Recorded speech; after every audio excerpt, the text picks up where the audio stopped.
Good afternoon, powerful women. And all those who are here to support us. It really is such an honor to be here with all of you. Congratulations, Awkwafina, Bree, Dana, Jennifer, and the legendary, incredible Chaka Khan. It's really interesting, these monitors, you like reading backwards and then you're reading forwards. I don't know, I'm just going with the narrative of what's been happening tonight. Thank you, Variety, for creating this gorgeous moment where we can all celebrate and inspire each other. Today I want to focus on the children in the room, every little girl living inside each of the amazing women here. What I just read to you, or actually what I was reciting to you, were the lyrics from my song Close My Eyes that I wrote for my album Butterfly. Shortly after it was released, I received a letter from a fan, a young girl in Germany, who shared that she had been abused by her stepfather and that Close My Eyes helped her get through the trauma. Her letter touched me because I wrote that song from a very real place. I wrote it and many other songs to work through my own trauma.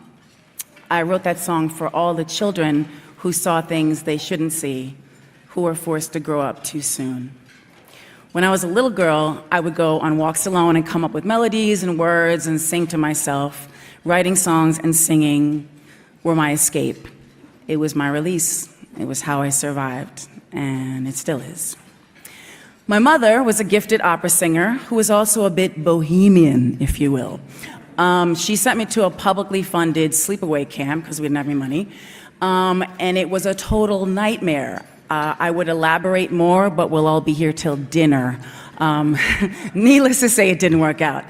Then when I was about 10 years old, my divorced parents scraped enough money together to send me to a performing arts camp, and my life changed. Camp was a reprieve from the unsafe and unpredictable environment I was living in. It was a solid ground beneath my feet, fresh air to breathe. It was sky above my head, but most importantly, it was an opportunity for me to invest time and training into my dream to be a singer and songwriter, a vision I've held since I was 4 years old. Being around other kids who shared my passion for music and having professionals who nurtured us and saw us as serious artists gave me the support I needed to pursue my career full on at an early age. Going to camp was an incredible learning experience. I performed in a production and even got a leading role as Huddle in Fiddler on the Roof. I was thriving until the racist choir director saw my black father, and then I never got a leading role at that camp again, but that's another luncheon. That's a whole nother luncheon. It's been said, it's hard to be what you can't see. Camp Mariah is a career awareness camp, giving kids the opportunity to see what they can be, and it provides direct access to people doing all kinds of wonderful things with their lives. People across all industries and backgrounds share their journeys and stories of success with inner city kids who come from impoverished backgrounds. This camp empowers these children with the knowledge that all things are possible. You don't have to be defined or confined by your environment, by your family circumstances, and certainly not by your race or gender.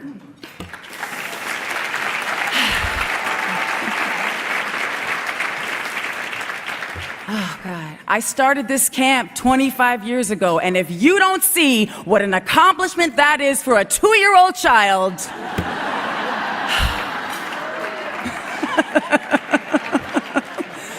oh my gosh, okay. I've been blessed. I mean, it's true, but I've been blessed to witness thousands of kids have a space to breathe, run through fields of green grass, and believe in who they can be. And that is one of the greatest honors of my entire career.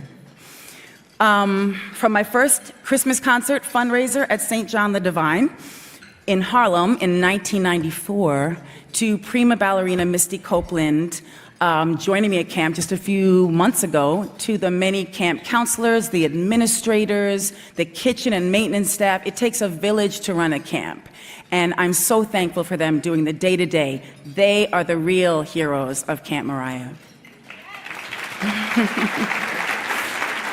Thank you, Fresh Air Fund, for allowing me to realize these dreams, and for the powerful women who fight like warriors and champion the important work of the organization. I have to thank Fatima Shana, Jenny Morgenthau, and the late Susie Newhouse, who, she was an angel. She guided the Fresh Air Fund for many, many years. May she rest in peace. I'm grateful they have blessed not only my life, but the lives of more than 15,000 wayward children for the past 25 summers. When I was a little girl, I made a promise to myself that I would never forget what it felt like to be a child. Camp Mariah helps me keep that promise. Okay, so I was 18 years old when I got my first record deal. A lot of very powerful men controlled my career, what I wore, who I worked with, and every aspect of my overall image. Believe me, that can be very intimidating and confining to a young girl just getting started, trying to express herself artistically. It took a lot of hard work, inner strength, and believing in myself, but slowly I gained the courage to emerge from that stifling control by a group of men. We love men, but they could never understand or embrace the essence of who I truly am. Now, as a mother of two, a boy and girl, I realize my daughter is going to have a different set of struggles than my son, and I'm doing my best to prepare her for that.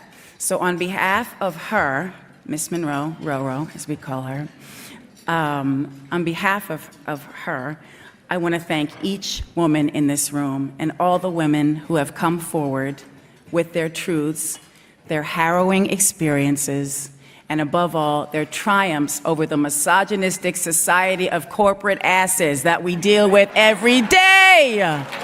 Now my daughter will never have, well, she'll have some barriers, but there'll be fewer barriers to break through in order to achieve her full potential. You guys are all a beacon of hope, and I stand here with you in sisterhood, knowing we'll continue supporting each other and keep fighting in tandem for equality for us all. Thank you so much. God bless. Thank God I had these.